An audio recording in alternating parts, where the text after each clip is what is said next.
I'm Danielle Smith with Common Sense Calgary. We are conducting interviews with candidates for Calgary City Council's municipal elections in the fall.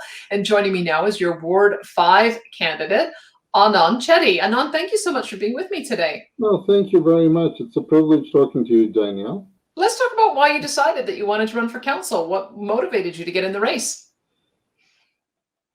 I've always been interested in politics, and I've always been very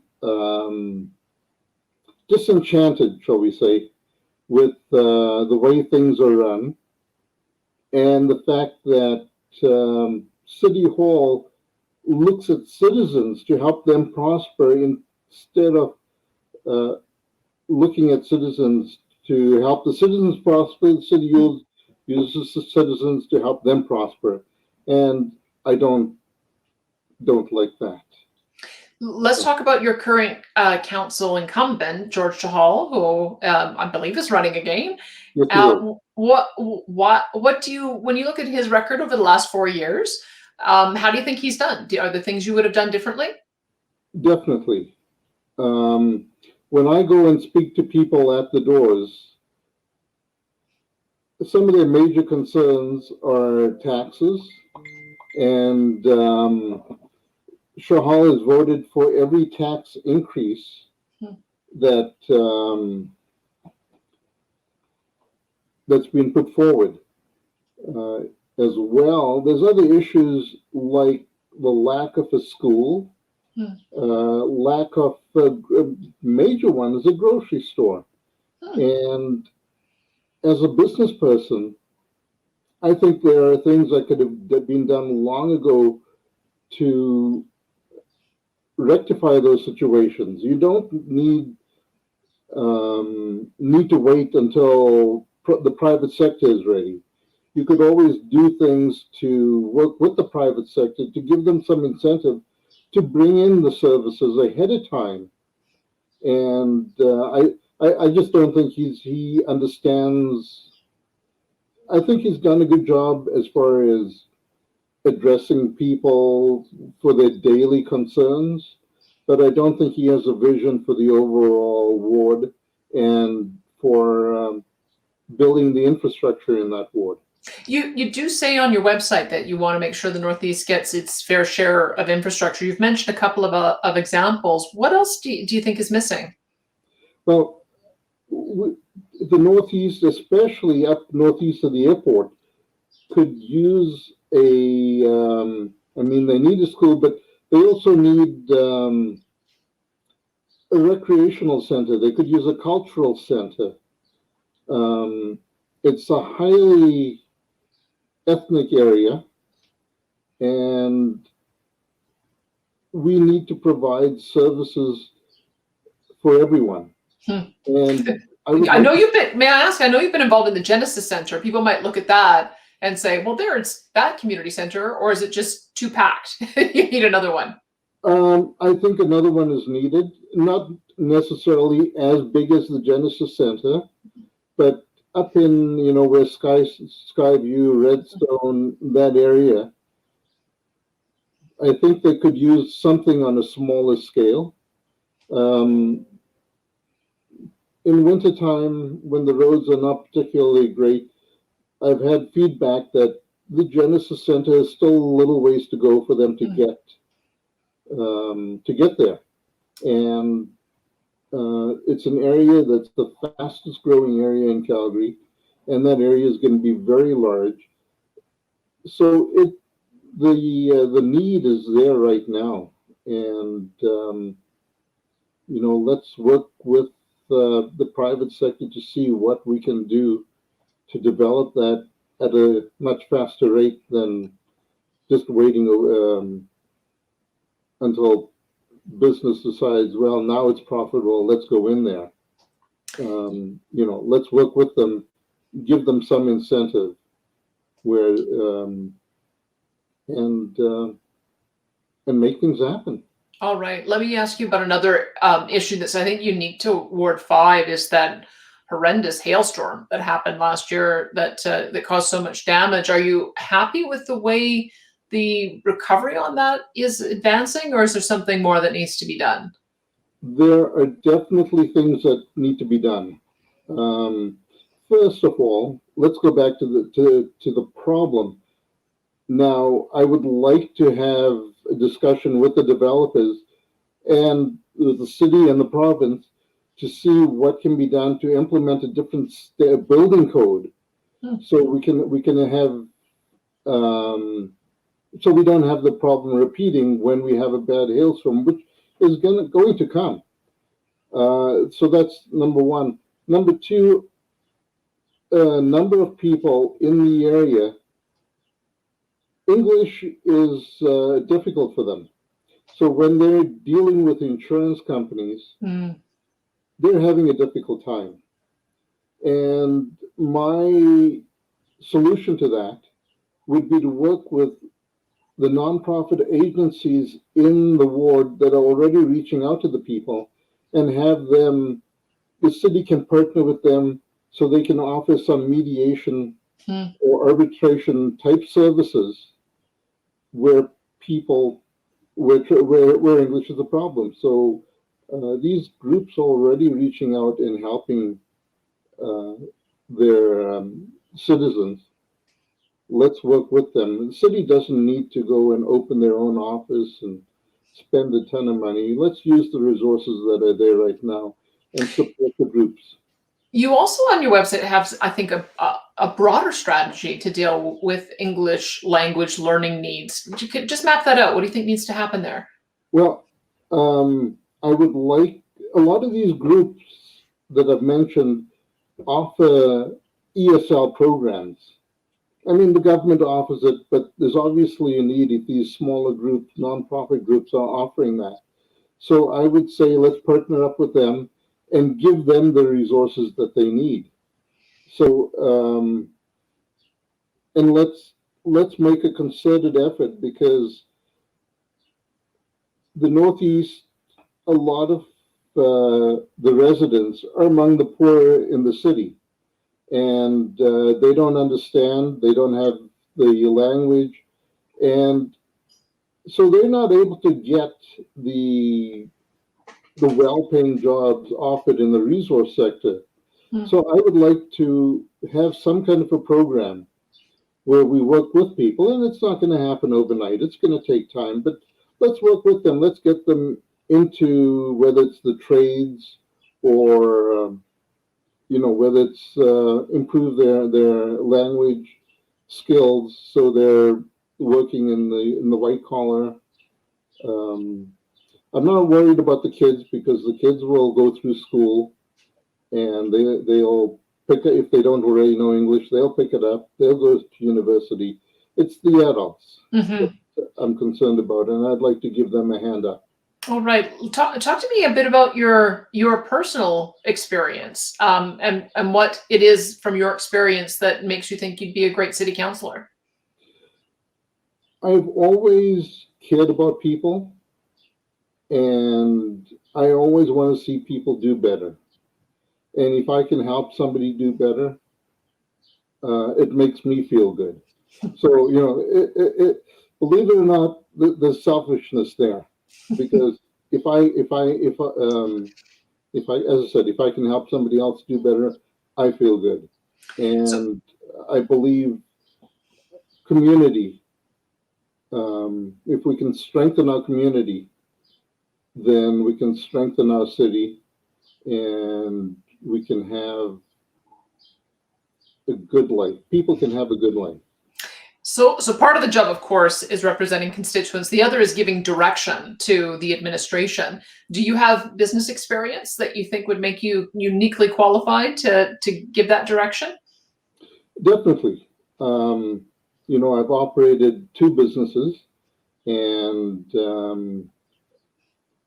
the last, I had a charter bus business where we ran motor coaches, and I, for reasons beyond my control, I exited that about 3.5 years ago. And I am very thankful at this point in time I am not in that business, because the other companies I worked with, everyone is shut down right now. So that was a stroke of luck, shall we say. Well, talk to me, since you have business experience. We know that we've seen a downturn in Calgary. We've got a hollowing out of the downtown core. Do you have some thoughts on what needs to be done to attract businesses to Calgary? Oh, now we're getting into a much broader issue. I believe that our federal government has really hurt us, and everywhere we turn, we seem to be getting hammered. We've gotten Bill C-49, Bill C-69. We've got the latest carbon tax, and we have a city council. We have, let's call a spade a spade. We've got Nenshi, who is a supporter of the Liberals. We have Shahal, who is a Liberal, and they don't speak out. They're very silent when it comes to these issues.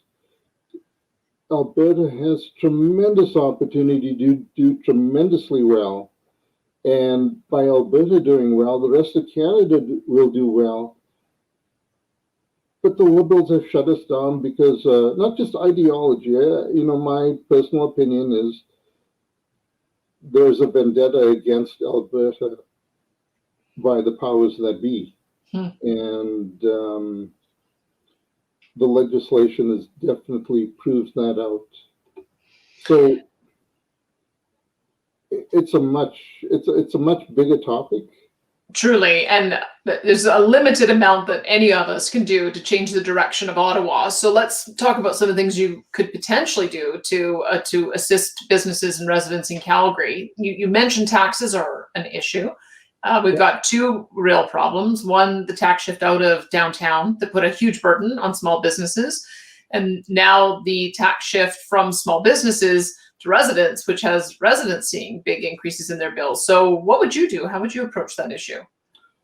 I believe that the city should be run as a nonprofit organization. And when you look at the salaries, it's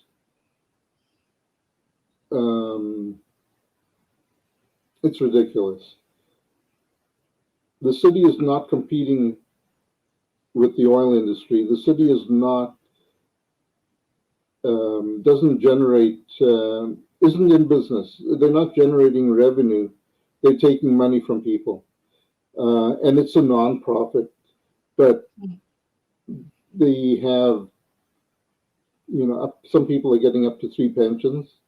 There's other stories that I know of that I don't really want to go into because I'll be describing certain people's lives. Well, let me see if I can broaden it out more generally, because there's sort of a couple of approaches. Number one, let's deal with council pay, transition allowance, pension. Do you think council members are paid appropriately, or do you think they should take a cut? I think council members are paid appropriately. But to be honest, I have not looked to see what the pensions are. Okay, that's not been a concern of mine. I'm not looking. Okay, how much money am I going to get if I can get a city pension? I've not looked at that. I've not thought about that. I think the basic salary is fair, assuming that you're looking after your constituents. Okay, let me then ask you about where wage cuts could take place. If I'm understanding what you're saying is that when we're looking at comparable salaries, we should be comparing to what those jobs would pay in the nonprofit sector as opposed to the heavily paid energy sector. Or are you talking about manager salaries? Can you maybe just give us an idea of where you'd find austerity on the wage side? It's across the board, and I know this is going to be politically incorrect when I say this. I'm not going to make a lot of people happy, but I'm not here to make people happy. I'm here to look out for the best interest of the citizens. Let me give you an example. I've got a friend of mine who is a long-haul truck driver. And by the way, he says he misses you tremendously. Thank you. And he is on the road 5 days a week. He puts in 12 to 15-hour days and home on weekends. Now, he makes the same as somebody doing a similar position within the city who works probably less than half of the time what he's putting in. On top of that, they're getting pensions and benefits. He's 66, and he's still working. He can't afford to retire. And when I look at that, I'm thinking the city is out of line. Okay. It's not. Yeah. Based on what I've heard you say so far, I suspect I know the answer to the next question, but there have been proposals from time to time for new taxation powers for the city of Calgary, especially when we talk about city charters. Do you support new taxation powers? Absolutely not. Absolutely not. People are struggling, and personally, I'm looking and I'm saying, okay, my last vehicle insurance bill over the last couple of years, and I've had no accidents, no tickets, have jumped up almost 50%. Add to that, what's just happened last week, the federal government has implemented a carbon tax. And it's ridiculous. It's going after the people, and people are struggling. People can't afford taxes on taxes on taxes. And so, no, it's time to do something. I can't do anything federally or provincially, but I can definitely do something municipally. Okay, so we talked a bit about the operating side of the budget. Let's talk about the capital side. So you mentioned some of the priorities that you'd have for your ward, but let's talk about some of the projects that have been approved that were to benefit the city as a whole. So initially, when the 4 projects I'll mention to you, the event center in conjunction with the Calgary Flames, the BMO Center for the new convention space, the Arts Commons, and the Field House. When those were proposed, the CFO said, we can't afford to do all of them at once, but the council chose to approve them anyway. But if you had had a chance to approve just one of those projects, which one would have been your priority? Most likely the event center. We do need new facilities for our sports teams, and if that's going to bring us more, it doesn't necessarily bring a lot more money into the city, but there is infrastructure you need to potentially attract more, whether it's business, more tourism. So my opinion as far as funding sports teams is I've never agreed with that. I've never agreed with subsidizing multimillionaires, but maybe we can work something out where we can, where they can be funded, but there has to be a return to the city.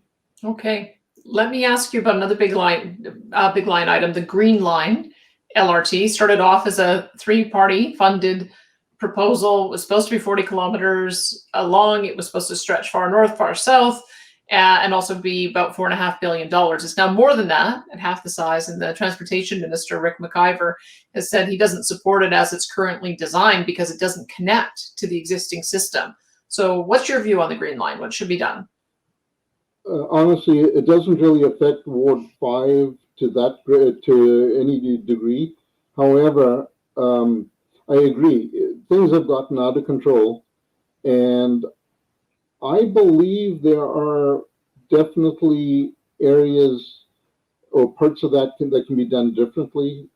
I know Brett Wilson has some thoughts on that, and uh, as Brett Wilson is a civil engineer Mhm. by trade, and so I would love to have him involved Hmm. and hear some of his feedback. Have him as an advisor. I personally, I may have opinions, but I don't know everything. I don't know every fact. But let's bring the people in that do, and let's bring the people in. I know Brett is someone that's concerned about people and concerned about the city, so he would be an incredible asset to have as an advisor. All right. Let me ask you then a couple of other questions about priorities and the impact in your community. The guidebook for great communities has been in the news in the last couple of weeks. It's caused some controversy in certain areas. Are you hearing about it in Ward 5? No, not that much. Okay, let me ask you The more broadly about development then, because you have sort of existing communities and new communities being built. What do you think the right balance is between the two? Because this has been the big discussion over the last decade or so, is do you densify and build up, or do you build greenfield and build into new suburbs? How would you approach that issue? I'm not a big fan of building up in the outskirts. People are moving out to the outskirts because they don't want to be building up. They want their own green space. They like the neighborhoods, and I'm just not a fan of building up in the outskirts. Um, People want the family life, and building up is not. Um, it's not conducive to that. All right, I have a few other issues that have come up as well. Let me ask you about snow removal. There were some big problems in December with efficient snow removal. Are you hearing about that in Ward 5? Yeah, that's definitely one of the issues that have been brought up. And it's something that I would like to look into. It's something I would like to work with residents and other city council members to come up with a solution. I would like to see some private involvement in that. Right now, I believe that you're not allowed, if you have your own equipment, you're not allowed to go down the street with your own equipment. And now I understand there's probably liabilities involved, but we've got to come up with new solutions, innovative solutions, because one, we don't have the money to throw it to clear every street after every snowfall. We don't have that kind of money. But let's get some input from the private sector, and let's have some consultation with the citizens to see how can we rectify this. What can we do without dramatically increasing the cost? Mhm. All right, let's talk then about public art. I think there was one public art project at the Genesis Center that didn't work out. I think it was an installation that actually burned somebody's jacket because the sun shone off of it. So we've Oh, had a few black eyes in the public art program, the Big Blue Ring and the Beaufort Towers. Do you think that they've solved that problem to have enough community input, or would you take a different approach? I haven't really looked at the issue closely because arts is one of those things that I haven't given much thought to. But I would like to see more local community involvement. I mean, if we took the 500,000 it cost to build the Blue Ring, which is an absolute joke, and spent it doing different art projects within the community, and those projects should be done by the local community, not as the rusting out girders that were by on the west side. I believe they brought someone in from New York who designed that, and that was an absolute failure. Okay. If we're going to spend the money, let's give it to our local artists and have them come up with suggestions or proposals. Sounds good. Let me go on to another big issue on the, it was called sort of a defund police movement. And what it sort of turned into was allocating a certain portion of the police budget to other service providers to assist with different responses to mental health and addiction. Do you support that approach? I do not support defunding the police. That's an absolute, like, we just don't go there. It's a difficult question. I mean, money is a difficult question, but as I said, you know, I believe there are other areas that can be where funds can be used more efficiently. But the police are a major part of keeping our streets safe. You know, let's look at one complaint, and okay, you'll get complaints from people about people speeding through school zones, and there is no way to enforce that unless you have police there at the time it's done. Now, obviously, that's not possible. We don't have the funds to do that. And actually, that's another. You know, they decided to spend, I believe it was $2.5 million to reduce the speed limits down to 40 kilometers an hour, which is an absolute farce, because their own studies show that people were driving. The average speed was, I believe, 29 in those areas. So spending $2.5 million to bring the speed limit down to 40 when people aren't doing 40, and the occasional person that speeds, you don't need a lower speed limit. Police can give you a ticket if you're doing 50 in a 50 zone, and the police determine that it's unsafe to do that. You can have a ticket for driving for unsafe conditions. So the legislation is there right now for police to hand out tickets. As I said, you don't have to spend at least $2.5 million, and with the city, you know, it's going to be $5 million. Okay. Let me, before I leave the issue of our frontline services, any issues on fire that you're hearing about, fire department in your area? I haven't, no. Okay, let me ask you about EMS, because that came up as an issue for the mayor when they were talking about centralizing the dispatch. Do you have a position on that? I don't have a position on that. Okay. You already mentioned the speed limits, and I want to talk to you about another aspect. And this kind of gets to the role of the council member. So you made your position on speed limits pretty clear. They had considered putting that to a referenda. They are going to put the issue of fluoride to a referenda. And you can weigh in on the fluoride question if you like, but the bigger question I'm wanting to know is who should decide? Are you in favor of certain votes going directly to the public, or do you think you should be the one to make all or most of the decisions that come to council? If it's a concern, if it's a citywide concern, the citizens need to weigh in on that issue. We're a democracy, and we need to give the citizens all the information and let them decide. We have to make sure that they have all the information. And I'm going to be honest here. the fluoride situation has not been one that I have all the information on, and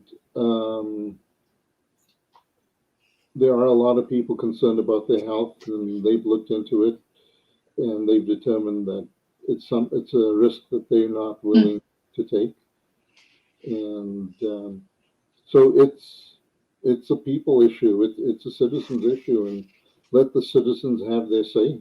Okay, let me ask you this last question, because sometimes you're going to have situations where the recommendation from the administration is for the city to do something as a whole, but your constituents are going to want you to vote the opposite way. What would you do in that circumstance? I'd have to know what the issue is, and I think maybe let me ask it a different way. I think that there is some sense that administration does do a lot of the legwork and leadership on identifying issues. And then there's also sort of another perspective that the council member in consultation with the constituent should take the lead on issues. Do you have a position on like, what's your basic, how do you see the role? Well, first of all, my main concern are my constituents. I need to represent them. Second of all, I mean, the city of Calgary as a whole is also my city. So you'd need to weigh the pros and cons. Is this something that, even though the local community it's not something that they want? Does the benefit outweigh the local concern? And it would have to be done on that basis. All right. Well, thank you so much for the conversation today. I appreciate it. No, I appreciate your hosting this, and definitely a privilege to speak to you. My pleasure. That is your Ward 5 candidate, Anand Chetty.